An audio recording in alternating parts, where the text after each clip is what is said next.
Rubén. Snetu Leyoa, desde su nacimiento, tiene una guía de actuación, que es la Declaración Universal de los Derechos Humanos. Y la defensa de los derechos humanos constituye casi nuestra razón de ser y nuestro eje de actuación. Y en el caso en el que nos ocupa, existen evidentes violaciones de los derechos humanos en cuanto a la persecución por desarrollar una actividad política no vinculada a ninguna actividad terrorista, por las denuncias de tortura que pondrían y ponen los pelos de punta a cualquier persona que mantenga un mínimo de capacidad de raciocinio.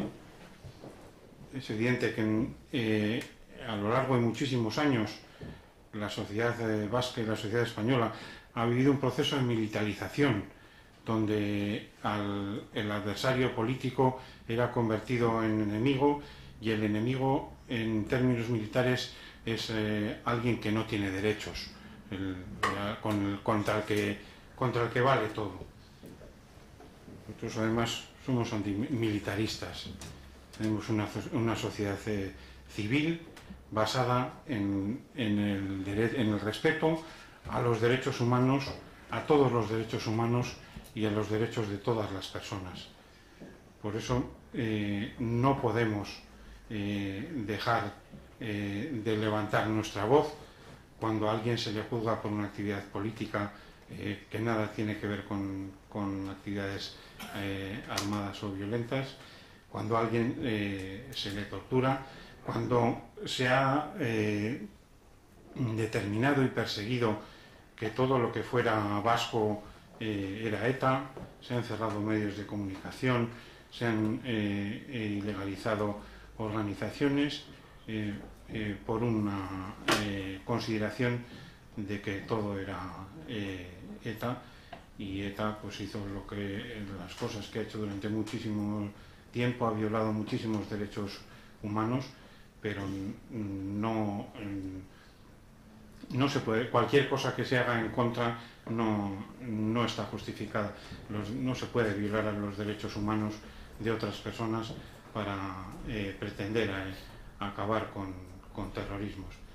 Entonces, quiero recordarle al Partido Socialista que entre las modificaciones que ha indicado el ponente estaba la indicación de que se indicaba el reconocimiento político y la reparación del sufrimiento infligido para todas las víctimas. Han quitado lo de tortura, aunque lógicamente están incluidas, porque todas las víctimas merecen un reconocimiento y una reparación.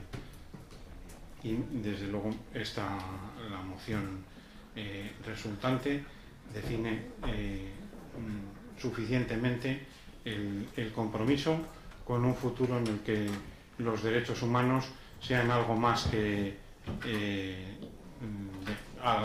cartas que se firman y luego no se respetan, y que sean la base sobre la cual construir una convivencia civilizada. Y bueno, pues